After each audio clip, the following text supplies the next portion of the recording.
You're listening to Packers Talk Network.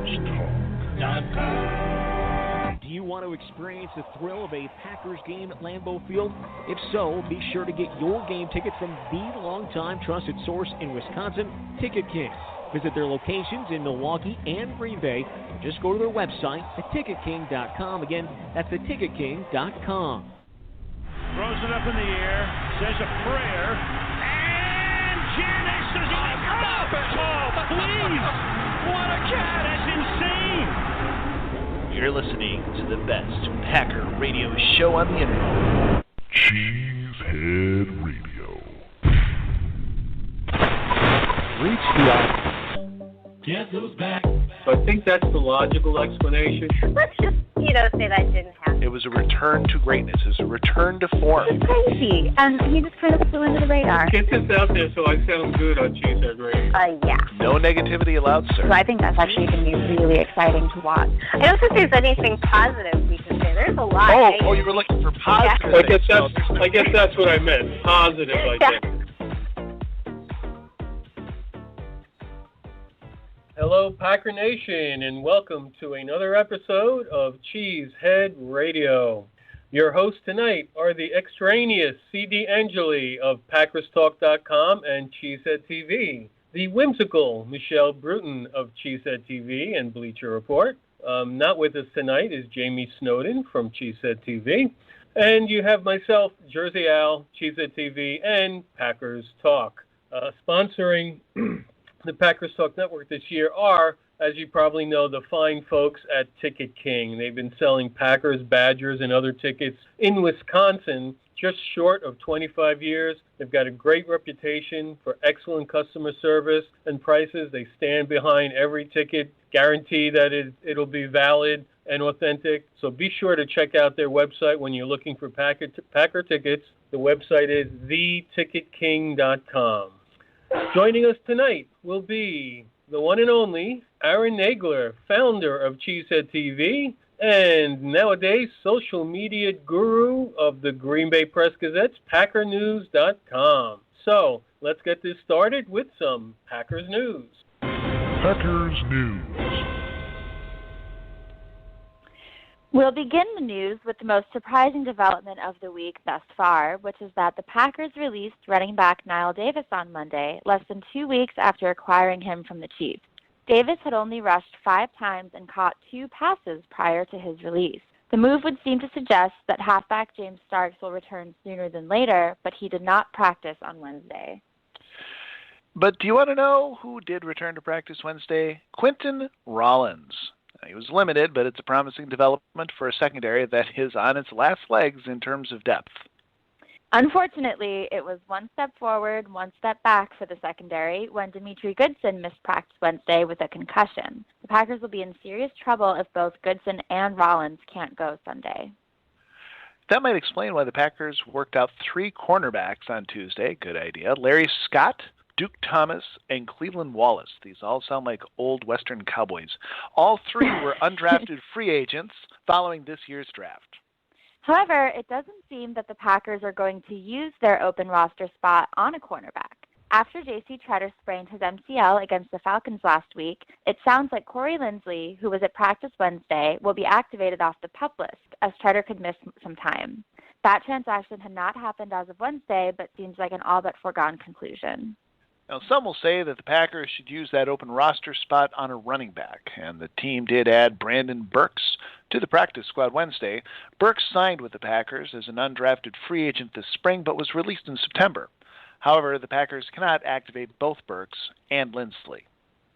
So if you're scratching your head trying to figure out who's going to line up in the backfield for the Packers this week, rest assured that it will probably not be Jordy Nelson. Don't laugh. Recently we've seen Randall Cobb, Ty Montgomery, and Devontae Adams all take turns back there.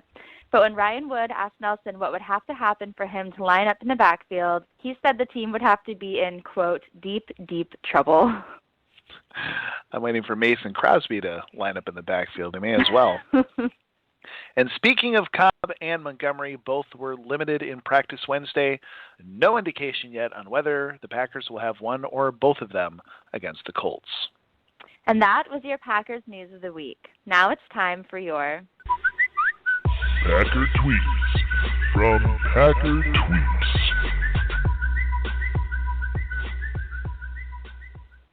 Well, we have a little lesson for all you millennials out there. Watch your social media. Our newest Packer folk hero, Geronimo Allison, was reminded that he once was a master of the not safe for work tweets before he was catching touchdowns from Aaron Rodgers.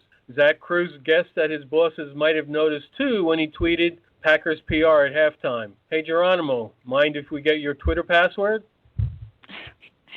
Well, the Packers as a team also are struggling with their identity and what to make of an empty win and a hard-fought loss over the last 2 weeks. Ryan Wood got perhaps the most accurate answer in an interview when he tweeted, "Asked Mike Daniels if this was a step backward for Packers defense. No, it just wasn't a step forward." Clever, that Daniels. Well, while we might be able to criticize ourselves, we know there is a person who was never allowed to criticize the Packers. It's Skip Bayless. I don't even know why we're mentioning him, but when he trolled Aaron with "Relax, Aaron, your Packers just fell to 4-3," it was none other than old cohort Tom Crabtree who came to the rescue, zinging him by tweeting, "Yeah, no team has ever done well after a 4-3 start. Oh wait, what's this? The Rodgers-led 2010 Packers started 4-3? Shut up, Dick Fart." Tom Crabtree, nothing if not a hero. Yeah, always to the rescue. And finally, since we start out every single news segment with the injury report, we thought it might be easier to simply report who isn't injured. Maybe we'd save some time. To that end, our friend UK Packers gave us a little assist on Game Day Sunday when he tweeted, "List of healthy players for the Packers today: Aaron Rodgers, Devontae Adams, Waterboy, bus driver, team accountant." It's one of those seasons for sure, but amidst the cloudy skies of injuries, UK Packers have given us this week's Cheesehead Radio Tweet of the Week. Tweet of the Week.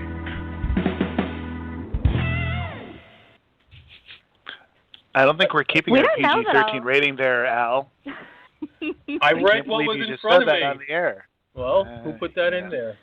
Michelle. Oh, that Michelle. You know, it's journalistic integrity to quote things as they originally appeared. We're not in the habit of doctoring or editing quotes around here. We're just reporting the news, sharing the tweet as we see them. Just doing our jobs here. We're just doing our jobs. All right. Let's kick it here. The Playbook. All right, guys. Initial thoughts here. I got into a really good argument with Jason Perone. Jason, of course, hosted tonight, actually, Pulse of the Pack, right here on Packers Talk. We went back and forth. I said this is actually encouraging to have a loss, a hard-fought loss. He came in and says, no, a loss is a loss. All that matters is the W. Nothing else matters. The world is coming to an end. I find it difficult to believe that I have to go out into the Twitterverse and try to be the optimistic, positive force. There's something wrong with, there's like a supermoon or something coming. What do you guys think? Go ahead, Michelle. There was a lot of sky is falling type sentiment after this game, and I was honestly quite shocked by that because I felt better about this Packers loss than I did about the win last week against the Bears. I think the Falcons are, maybe not a fantastic elite team. I mean, certainly they've caught some lucky breaks this year. They have a lot of talent, but they have their deficiencies, as most teams do, except maybe the Patriots. But, the fact that the Packers hung around in this game, and I think we had a few, maybe all three of you actually, predicted 1-point finishes when we did our predictions last week. So, the Packers hang around. They stay within 1 point at the end, and they didn't have any. I mean, God, when you have Demetri Goodson, Ladarius Gunter, when you have Ladarius Gunter holding Julio Jones to, 29 yards on 3 receptions, something like that.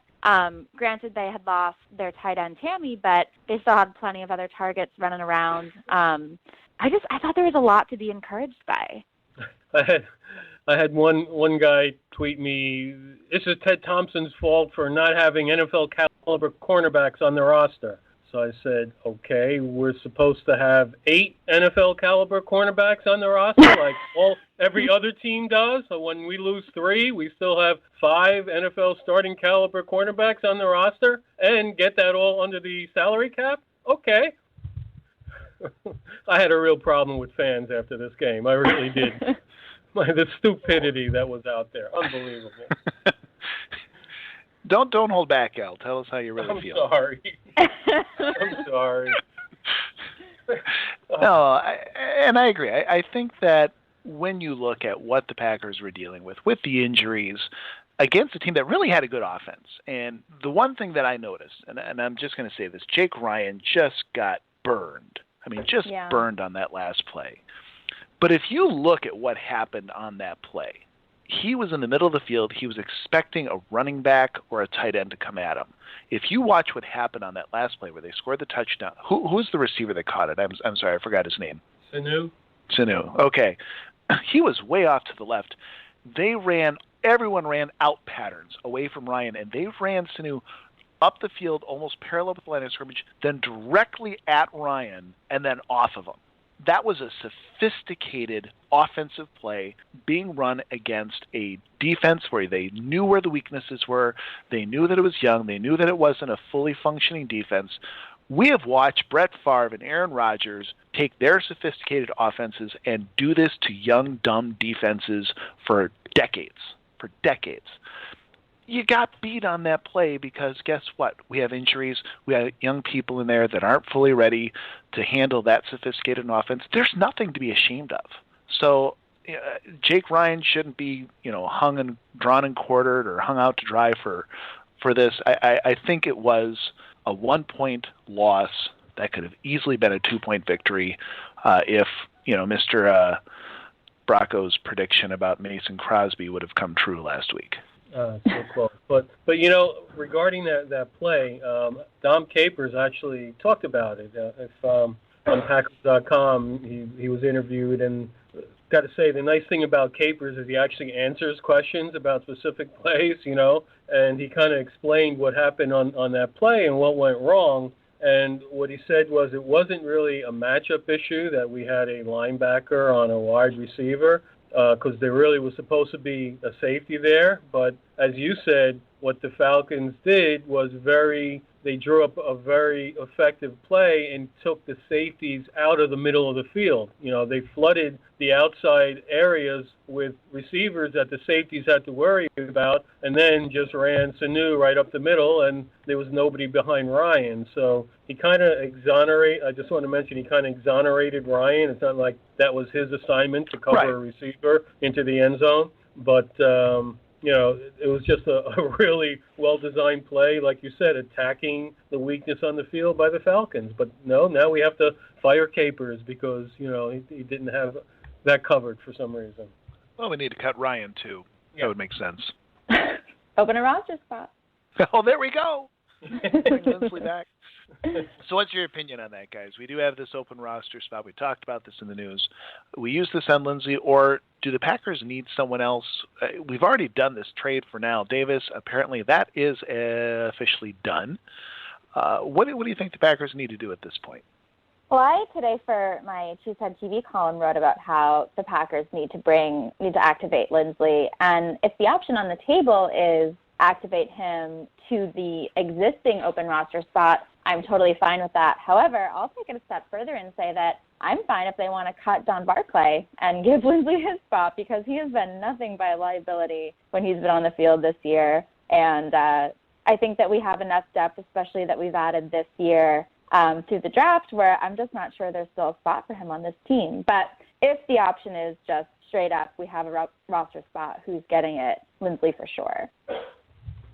Yeah, he wasn't. I thought I had seen something on Twitter that he was added to the roster. Or were they just talking about it? Maybe I haven't. So yeah, it's been very. The language today has been very imprecise. Shame on you, reporters. But yeah, it's from my understanding. So it wasn't just me. Okay.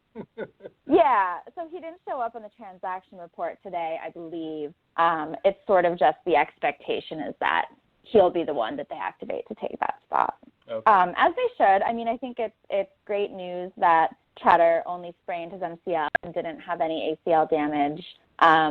But, if he misses even 2 to 3 weeks, I mean, that's a significant amount of time. The Packers offensive line obviously has been dealt a rough hand this year in terms of just trying to help out Aaron Rodgers and all of his zany play extension that he's been doing.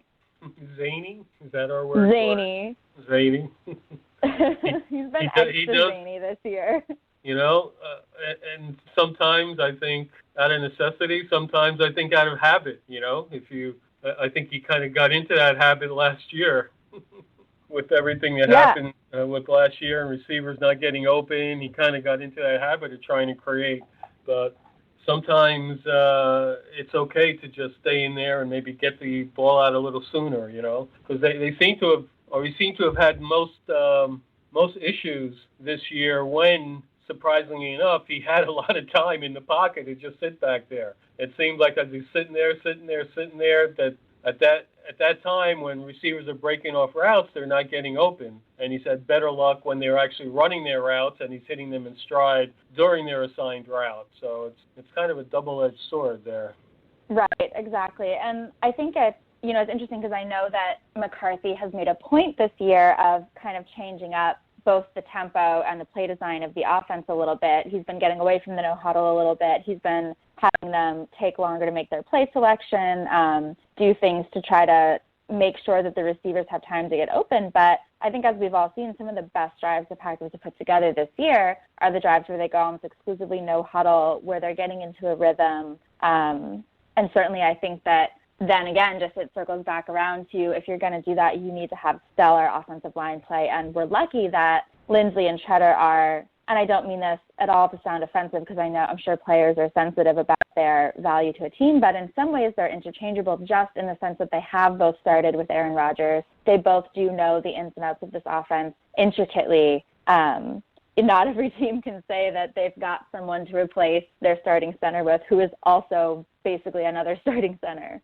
Yeah. I mean, that's a real luxury. You'll have very few teams in the NFL that could do that, In a lot of cases, their second center might be an all-purpose player, It's kind of what the Packers have had in the past. They maybe didn't have a designated center who did nothing but play backup center, but one who could fill in at guard, tackle, maybe even center, one of those utility-type guys. And that's what most NFL teams have in order to, preserve roster space and get more skills guys on the field. But, speaking of skillful guys, I think it might be time to talk to our guest.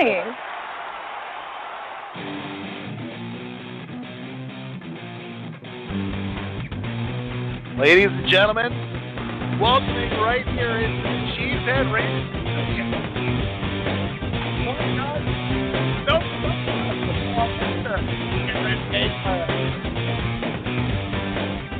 I love that music. How you doing, sir? I'm doing well, man. That's a blast from the past right there. How are you guys? Not that long ago. Oh, exactly. No, not at all. We're talking to Aaron Nagler. He is co-founder of CheeseheadTV.com, a little birthplace for all of us here. And, of course, you can now find him over at PackersNews.com, where he is the social media Uber Wunderkind, I think is his official title. Yeah, that's it. It's on my card. You may use that, by the way, if you'd like. So, Aaron, what's on your mind tonight? What was your impressions? We were just talking a little bit about the game last week. How did you come out of this? Was this a disappointment? Was it reassuring? Where should Packer fans be at right now in terms of going off the cliff or perhaps climbing back up? To me, there was a lot of positives you could take away from the game. I know there's a certain section of the fan base, they're very active on social media, and they let me know that there are no moral victories, and there are no excuses, etc. But I thought, coming into that game, there were a whole lot of folks who didn't even see why the game should be played. I mean, especially when the inactives were announced, it sure seemed like the Packers were going to get rolled, And I think it's just another perfect example of people really underestimating Mike McCarthy. I mean, the fact that they were even in that game was kind of amazing, but to be so close, to be one point away from basically getting the game in the W column, I thought it was a really impressive job by the whole coaching staff. Obviously one or two things don't go your way, and you're left leaving with a loss. But for the most part, I thought you saw Aaron Rodgers get into a groove. I thought you saw Aaron throwing at the top of his drop the way he hasn't been for a good part of the season. And I thought the defense, I know Atlanta marched down the field there at the end, and it's disappointing. But for having to start as many new faces and play so many new faces as they did, and the way they had to play because they were facing such a potent offense, I thought, there was a lot of promise there. And I don't need to remind Packers fans, the last time the Packers had a close loss in the regular season in Atlanta, how things ended up turning out back in 2010, You never know. The season's got to play out, but I thought there was a lot of positives you could take away from the game. Yeah, I thought so too. I think Packer Nation is very used to jumping off the cliff very quickly, and sometimes they do. But a lot of hope for the rest of the season. A lot of people drawing comparisons to 2010. Now, to me, I don't know about you, Aaron. This gives me just a sick feeling in my stomach because I'm a firm believer that 2010 is kind of the exception to every rule. But a lot of people want to say, "Hey, we lost 70 players due to injury that year." And we were the 6th seed in the playoff and we won the Super Bowl, so it's bound and determined to happen again. Any feelings on that whole 2010 comparison?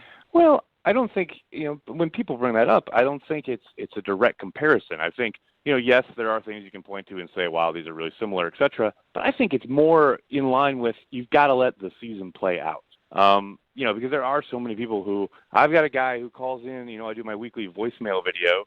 I had a gentleman who I used one of his voicemails early on in the season. He now messages me every week on Facebook or Twitter or something, however he can try and reach me to let me know, how few games the Packers are going to win now. Like last week, he was saying now they're only going to win 6 games. And then after Sunday's game, he was there to tell me that they weren't going to win another game for the rest of the year. And it's just for those types of people, I just want to say, you have to let it play out. You have to let it play out. Remember back when you talk about 2010, remember after the Detroit game when Rodgers left, late in the first half with a concussion. They lost that game in Detroit. Everyone thought, I remember that week following that game, everyone wanted Mike McCarthy fired. It was just bedlam. And, Packers fans were ready with their pitchforks. And you just have to keep saying, you got to let it play out. And I think that's the parallel more than anything else. It's not a question of okay, the seasons are going to be exactly the same. I think it's just a good reminder you've got to let it play out because everyone thought that team was dead, and then they came back and won the entire thing. So, yeah, I don't think the comparisons are apt in regards to, going in all the things that people are trying to draw comparisons. So I know our friend Zach Cruz has had a running list on Twitter, kind of jokingly, but yeah, for the most part, I think it's mostly just, you let the season play out because you've got to let that happen. All right. Al? Aaron, your new colleague, Bob McGinn, which feels good to say that, right? Definitely. I enjoy reading his stuff tremendously, but, let's face it, he is the gadfly of the Packers media corps, right? So he takes some swipes at Aaron Rodgers for not being able to lead the team down the field with 30 seconds left for the second time in the game, which then, of course, gets everyone started on the canard, and I'm using that word just for you, that Rodgers isn't clutch. Do you give any credence to that at all? To the not clutch thing? Not Yeah, really. yeah. I just think there's just so many different kind of, things in play. There's so much context that needs to be filled in when you're talking about, I know the thing that everyone points to is the record in comeback victories, et cetera, or it was, fourth quarter comebacks. And there's just so much that goes into it. I can't ever say okay, this guy is clutch and this guy isn't, because there's 10 other dudes on the field trying to make stuff happen with him. Now, all of that said, I've long said I'd much rather watch/have a guy at the quarterback position who's going to try and make a play, who's going to maybe make a mistake, and that's how they're going to go down, etc., as opposed to somebody like Aaron Rodgers who is not going to make that, is not going to try and make the play where he might make a mistake. He wants to fight another day, etc. And because of that, I think, he's been very successful. The Packers have been very successful on offense, but it's just that one little thing that kind of just, for whatever reason, he's kind of cautious to a fault, I think. And that is just me being hyper particular about what I like to watch on the football field. I don't think it means that there's anything in regards to, the clutch gene or some, this guy's more clutch than the other guy. He may be quote unquote more clutch, but he may also have a better coach, a better scheme, a better teammate, etc. So I just think there's like way too much in play to talk about a guy being clutch. Yeah. So you're saying Favre over Rodgers for you? Man, That's what you just said. Yeah, I catch hell for it all the time, but yeah, I mean that's why I go to the ballpark. That's why you go to the ballpark, right? I don't go to the ballpark. I don't turn on the television to watch a guy be careful. I go to watch him make a play, So I get it. For me, that's kind of always how I've been, when I'm watching the game. But again, I know Rodgers has been hyper successful, and he's got the numbers to prove it, and you can't really argue with that. Okay, Michelle. Yeah, I think just to quickly add my 2 cents about that, I think the mark of a good game is something like the Lions game last year, where you're literally sitting at home on a couch by yourself with no one around, and you just start screaming because something incredible happened. And amazing happens, exactly. Yeah, and you hope there's a play like that. I mean, once every game is being a little bit too stingy, but you're hoping for that a couple times a year. Those are the things that really create a body of work. Absolutely. Very much so. Very much so. Okay, so you've long been one of my favorite Twitter follows, and one of the reasons why are the insightful videos you share after the games each week showing some of the important plays. You do those with Vine now, and I guess Vines are going to be no more, right? So you'll have to find another way to share your videos. But, Yep. So the question is, what did you, we can sort of do that virtually here for a second. What did you notice specifically about the receivers this week? I saw some crossing routes, and obviously we got some Devontae Adams in the backfield action. But I was just sort of generally more encouraged with McCarthy's game plan and play design this week when it came to the receivers. Was there anything you saw to be contrary, or do you sort of agree that things were getting a little mixed up this week? I think he did I think he's been forced to kind of, get out of his comfort zone a little bit. And I think he still didn't do a ton as far as, bunch sets or try to rub routes and things like that to get guys open. But I think McCarthy did do a great job of kind of, changing things up a little bit, especially with guys like Geronimo Allison and Trevor Davis, etc. It's funny, too, because you watch the tape, you don't see a ton of, it's not like the guys are blazingly open all of a sudden. It really was, to me, much more a case of Rodgers getting to the top of his drop and firing the football in a way that he hasn't this year. And it's not that the guys were more open than they have been. They were pretty much kind of the same. I mean, the routes and the coverages, especially in the second half when they went to man, for the most part, Atlanta did.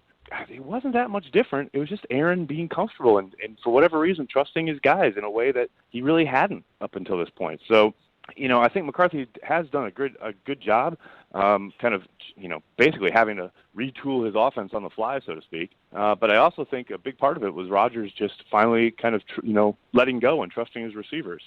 Like the touchdown to Trevor Davis, to me, is the perfect example. He throws that ball well before Davis is even out of his breaks. And that's just something you haven't seen a whole lot, especially to a kid like Trevor Davis, a rookie who he's barely thrown to in his career, Those are just the type of throws that Rodgers has not pulled the trigger on this year and going back to last year. And for whatever reason, the light kind of came on Sunday against Atlanta, and I'm very interested to see if that continues Sunday against the Colts. Yeah, it's the kind of thing where – oh, sorry, Al. I was just going to say it's the kind of thing – yeah, it's the kind of thing where this is obviously so obvious, but you forget that when Rodgers first, came into the league, I mean, he had guys who could do this in their sleep. He had so many veterans. He had, on one team, Greg Jennings, Donald Driver, James Jones, Jordy Nelson, and all of a sudden we're expecting him to look like the same player with Ty Montgomery and Trevor Davis and Jeff Janis. And it's not to say that the offense shouldn't be adapting, but certainly, I mean, life is very different now for Aaron Rodgers than it was, 6 years ago. Very much so. Very much so. Although I'm glad you said Jeff Janis, because I did want to mention there was this particular play. I think it might have been in the first quarter or the third quarter, because they were going left to right, where Atlanta, for one of the very few times, brought pressure. I think they brought 5. And, the line slid to its right, and Rodgers threw a ball, well before Janis was out of his break. It was on an out route. It's a simple throw. It's nothing. It's not a major play or anything, but it was the type of thing where they needed a route adjustment. Rodgers completely trusted Janis to be there, and Janis was there. And they completed, the pass and got a first down. And that is just it's those little things where those are the types of plays that have not been there at all in this offense for basically a year and a half. And to see a guy like Jeff Janis, who's had a real tough time being in the right place at the right time, to see him make the right adjustment and Rodgers trust him to do so, again, I think that's a big step for the offense. Definitely. Okay, Aaron, you had a fantastic interview with David Bakhtiari on your Nagler's Never Right podcast this week. Great Thanks. Listen. Hey, you brought up a great point that you guys got into about how the Packers tackles really have a tougher job in pass protection than tackles on most other teams because of how often the Packers throw and they rarely give any help to the tackles and, lack of a running game, certainly recently. Now, on the other hand, I think Rodgers is very adept at avoiding pressure while in the pocket and letting their tackles kind of take their men out of the play. So do you think that at some point, at some level, kind of cancels out and evens out the other factors? A little bit. I think, you definitely do see, and there are plays where it's designed like that, where you can tell Bulaga and Bakhtiari are both kind of just pushing their guy wide, knowing that Rodgers can step up and around it, so to speak. And then there are, plays where they're just straight up pass blocking and Rodgers needs to escape. It's funny because teams don't kind of pin their ears back as much as they used to when it comes to playing the Packers because kind of the book is out now. You want to keep Rodgers in the pocket because they all know he wants to get outside, So you've seen a lot more kind of mush rush. And you saw it, the Giants really did a lot of it earlier this year where the guys kind of run upfield, but they're not really pinning their ears back trying to push, kind of squeeze the pocket. They're trying to stay in rush lanes and keep Rodgers hemmed in because they know the problems that the receivers have had getting separation. But that said, I think Rodgers' ability, you heard David talk about it in the interview, where it's just, I love what David said, I'll do whatever I can to give him as long as he can to make the magic happen. And that's a pretty good way of putting it. It's a pretty good way of putting it because, we've all seen Aaron get outside the pocket and make some insane plays. So I think they definitely do work in concert. But, obviously you're still being asked to kind of backpedal and take on premier pass rushers over 50 times a game. That's a tall task for anybody in the NFL. Certainly is. All right. Michelle? All right, so looking forward to this weekend a little bit. The Colts are just such a sad team in so many ways. And that's a good way to put it. That's a very good way of putting it. And on defense, they're allowing the second most passing yards per game of any defense in the league this year. So my question is, what is Rodgers' ceiling on Sunday? Or if a defense is this bad, is there a ceiling? Oh, that's a really good question, especially at home, especially able to use the hard count, maybe get him to jump, get some free plays, etc. Man, I don't know. Now, all that said, they could come out and run Don Jackson 20 times for all we know. That's the thing. For a long time, McCarthy and this offense was very much we're going to run our stuff and you can try and stop it type of offense, much to some people's frustrations, including people on the offense. But this year, it's funny, especially in the last 3 or 4 weeks, they've been forced, because of all the personnel issues, to kind of become a game plan team where they really are adapting what they're trying to do week to week in a way that they haven't done in a long time. So I'm very interested to see it. Now, if they line up much like they did in Atlanta, I don't know what the weather's supposed to be like on Sunday, but if they're able to just spread it out, 4 or 5 wide, Devontae Adams in the backfield now, who knows? Ty Montgomery's probably back, etc. And they can just let Aaron rip it 45, 50 times. Yeah, sure. I don't see any reason why he couldn't have 300, 350 yards, a couple touchdowns, 3 or 4 touchdowns. I mean, it's going to be that type of game because you also know on the flip side, the Andrew Luck and company are going to probably be pushing the ball too. I mean, I know we're waiting to see if T.Y. Hilton's going to play, but I think this is the type of game where there's going to be a lot of passing yards for both teams. So yeah, there's definitely a high ceiling for Rodgers on Sunday. Yeah, in some ways it's kind of similar to the matchup they had against the Falcons, just in the sense that you've got two offenses that have the potential to be kind of high octane and two defenses that are really struggling against the pass. Yeah, very much so. Couldn't agree more. Well, we'll see. I mean, I think a lot will depend on the play up front for both teams, obviously. But specifically, if I think the Packers have a much better chance of getting to Andrew Luck and upsetting his rhythm, just because their offensive line is so atrocious, than the Colts do of getting to Aaron Rodgers and upsetting his rhythm. Outside of Robert Mathis, there's just not much there for the Colts, as opposed to the Packers, who have a good number of guys who should be able to find advantageous matchups against that Colts offensive line. Definitely. So last Sunday, the severely undermanned Packers defense can't stop the NFL's top offense near the end of the game, and suddenly the Fire Capers army reappears. Aaron, what can you do to help out these people? What can you tell them? I tried. I did on. my. I led my podcast with it this week. It's just I get that it's frustrating, and I get it's emotional, and people want action, and their action is always to fire the coach. But I think Packers fans need to realize how lucky they are to have Dom Capers as the defensive coordinator. And I loved his session with the media on Monday because the guys did not hold back. They asked the questions that needed to be asked about every play, every big play. And Dom, to his credit, he stood up there and he took it and he gave the answers that he needed to give. And I especially loved his bit about blitzing more, because he absolutely was right when he says that they didn't get Matt Ryan out of a rhythm.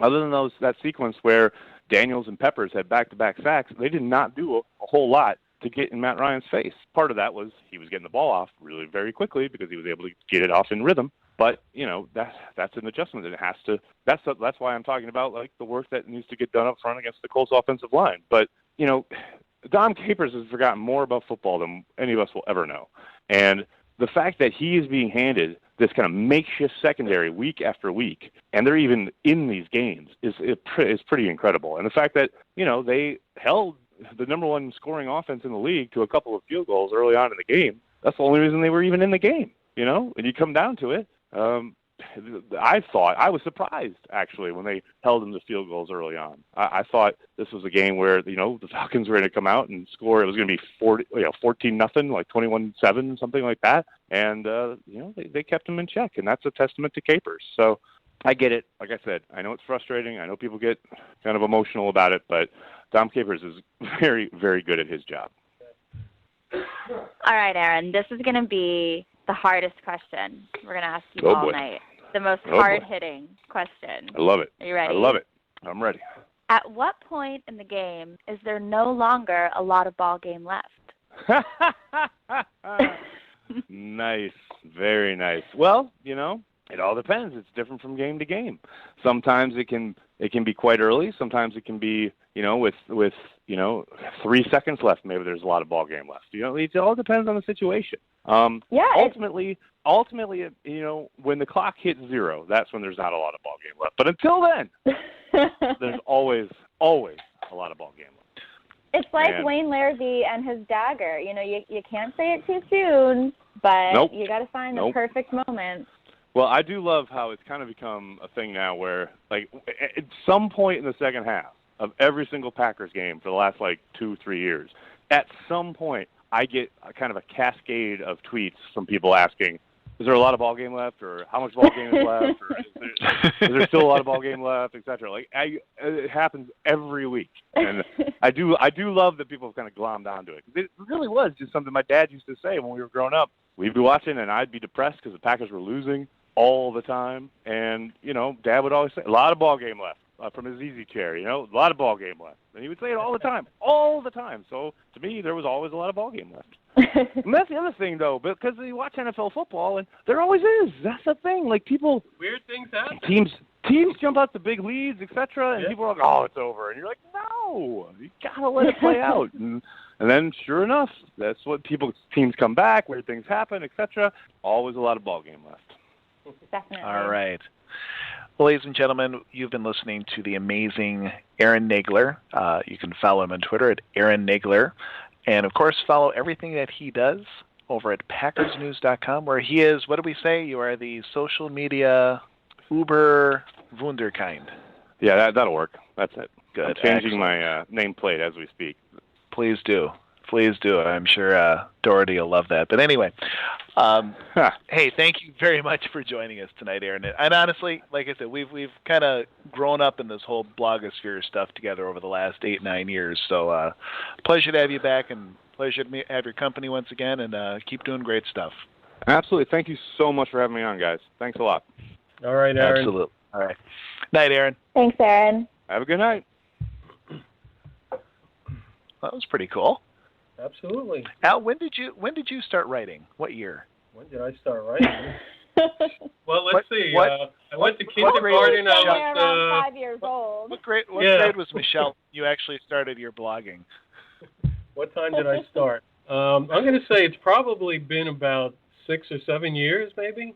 Okay. I started Bleacher Report. At that time, anybody could just start an account at Bleacher Report and start writing, and people were reading it. So, well, this is interesting. And that's how it started. I started Thunder let Vision. Some of those riffraff. Yeah, go ahead. They still let some of those riffraff hang around. I don't know. Somehow I'm still on their payroll. I don't know how that happened. No, I started TunderVision.com, I think, in 2008. So I've been writing since then. That's crazy. How old were you then, Michelle? In 2008? Please tell me you were please tell me you weren't in middle school. Oh, okay, never mind. Well, you're the one who had to say age. Years like that. That's easiest to track. Oh, that's what you were doing. Anyway. I'm not trying at my age. I graduated high school in 2007. Okay.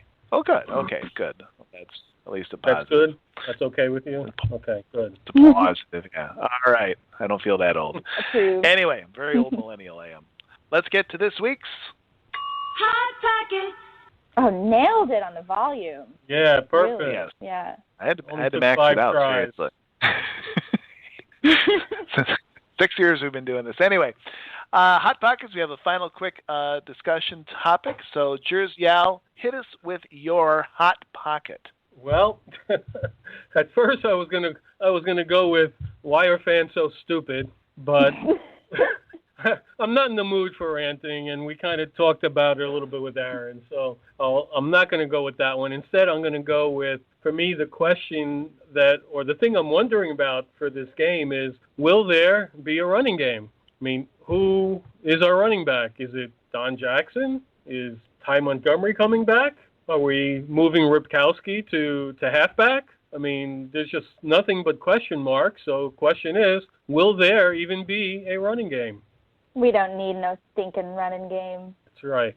Ooh, I think that was that was a Corey Benke thing. Why run when you can win? Back in the day, when Rodgers was at his absolute top level, and they were just destroying teams on offense, and he always used to say, "I'm Packers transplant." Why run when you can win? Unfortunately, they're not winning. But other than that, it's a great theory.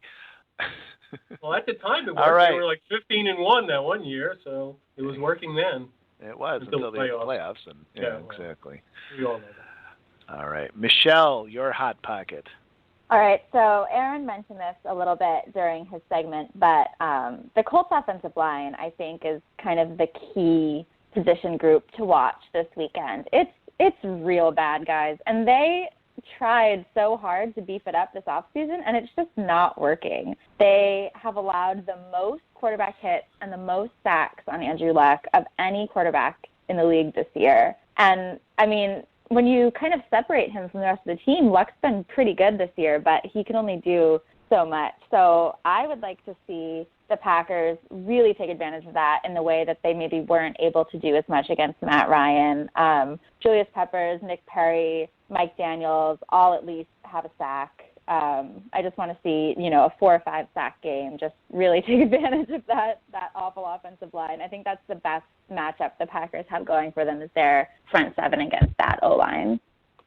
Do you get the feeling, Michelle, that this is almost a game, this is like a college game where a top-ranked team is going against like Northeast Central Boise, Idaho State, and you have to win by 50 to maintain your ranking.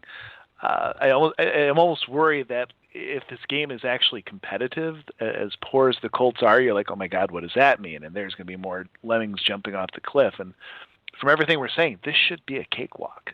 Yeah, and I think that's why, at least for me, I don't feel any sort of distress about the loss last week because I think the Falcons, I hold them in pretty high esteem. I save my freaking out for when the Packers lose to a team like the Colts. And I think that, at this point in the year, if you do start losing to teams that are like the Colts are, you're really not giving a very compelling picture of your playoff run potential. And I think that was the point I was trying to make with Jason this week too, is that he was saying, well, these games don't matter, you got to win these games. I said, no, these games actually are good barometers for what you're going to be able to do later. Atlanta's a good team, it's a quality team. You played them tough, that gives you a sign for things in the future, especially if you're back at full strength. Right. Yeah. Well, and that lingering silence means it's time for my Hot Pocket. I think one thing you have to look at, I'm just going to talk a little bit about the defense, and it's amazing because I think we've seen this over the years where we just never seem to get both the offense and defense really playing at a high level together at the same time. And most of the time it's been the offense that's played well, and it's always fire capers. And once again, as the offense has struggled, the defense has really stepped up over and over and over again. However, they did allow 32 points last week, and I think the big thing that's missing, especially if you want to draw any comparisons to 2010, is the turnovers. How many dropped interceptions, hands on the ball, have we seen this year so far? Count them. 8. Yes, exactly correct. There's been 8 dropped interceptions, things that should have been there. In 2010, that's how we rode our way to the Super Bowl. We had these critical interceptions. Exactly. Yeah. So, I think that is the missing key, and Dom Capers would love to see him work on that with the defense. Got to get those turnovers because that really could spell the difference in a lot of games down the stretch as we start going against some quality teams. That's actually something else that Capers even mentioned that in his interview. You really should go on PackersTalk and check it out. It was really a nice job by him, and he's talking about that last drive and philosophically about, what he would have liked to do but couldn't because of the personnel that he had to work with. And then he even slipped in and, we had an interception right in our hands there. We make that play and that's it. It's a different outcome, and I thought it was interesting for a coach to say that, but 100% correct. So I like your hot pot. First time in a while. First time in a while. Thank you very much, Jersey Al. No Let's get to this week's predictions. Cheesehead Radio. Packers game predictions. I can't have the volume right on all of them, otherwise it would just be too good. That wasn't awful. It wasn't horrible. The Green Bay Packers return to Lambeau Field to take on the somewhat apt Indianapolis Colts. I think you've already heard us talk a little bit about how this should be a nice, easy win. Let's take it around the horn and see what our crack Cheesehead Radio staff thinks about this game. Michelle, we're going to start with you. Michelle, right, by the way, the only person who picks the Packers ever to lose, so I'm interested to see what she says this week. And I have been right both times, have I not? I believe I have. Maybe I'm what's causing it. Maybe I'm the problem. It's your fault. Well, I'm not picking them. My house gets egged. All right, well, I'm not picking them to lose this week. That would be insane. I'm going Packers 31, Colts 20.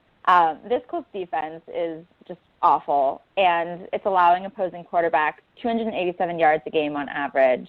And just in general, the Colts, unfortunately, really don't have a lot of talent on either side of the ball, aside from Andrew Luck, who's kind of wasted on them at this point in time. I think the only reason the Packers may not put the Colts away more handily is that they still look to be down more than just a handful of their key players in Week 9. At this point, we don't know if Cobb, Montgomery, Rollins, Goodson will play. So, I think if they're healthy, this is a blowout. Otherwise, I think 31-20 is a pretty healthy guess.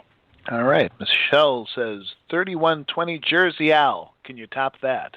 Well, all this talk about blowouts and how bad the Colts are and how the Packers should roll over them. Well, that in the past, if history is any indicator, with the Mike McCarthy's teams, whenever they go into a game expected to roll over the other team, it generally doesn't happen. Now, they may still win the game, and I know they will win this game, but they will find a way to make it closer than it needs to be. I'm going with a score of Packers 33, Colts 24. I knew right where you were going with that. Okay. It should be a blowout. Mike McCarthy. I knew where that was going. All right, my name is Angeli, and I'm going to say, you know what? The Colts just are terrible. The Packers are the greatest team in the entire world, and I'm going to channel Jayme right now, and I'm going to predict the Packers are going to win 78-3. Seems legit. So you took your score and Jayme's score and added it together. Is that what happened? And I think I subtracted your Colts scores or something like that. There you go. All right, good. Now we know the algorithm, so we're good. That was very scientifically. That was my algebra at work there. So. All right, we ready to take this one out? Jersey, are you ready? Okay, ready? It's me this week. Yeah, I am ready. You. Okay, deep breath. Deep breath. All right, thank you all so much for joining us tonight on Cheesehead Radio. And thank you to our special guest, Aaron Nagler. Make sure you head on over to PackersTalk.com where you can explore several unique Packers podcasts. Please follow Packers Talk Net on Twitter and like the Packers Talk Network page on Facebook. Cheesehead Radio and all Packers Talk podcasts are available on iTunes. Just Google Packers Talk iTunes and you will find it. Be sure to subscribe and please leave us a nice review if you can. You can also listen by using Stitcher, TuneIn Radio, or your favorite podcatching app and just search for Packers Talk. Finally, please be sure to support our sponsor, Ticket King. You can find them on the web at theticketking.com. That's theticketking.com. That's a wrap for tonight. Go Pack Go. Well, I'll see you next week here on Cheesehead Radio. Good night. Go Pack Go. Good night, all. Good night.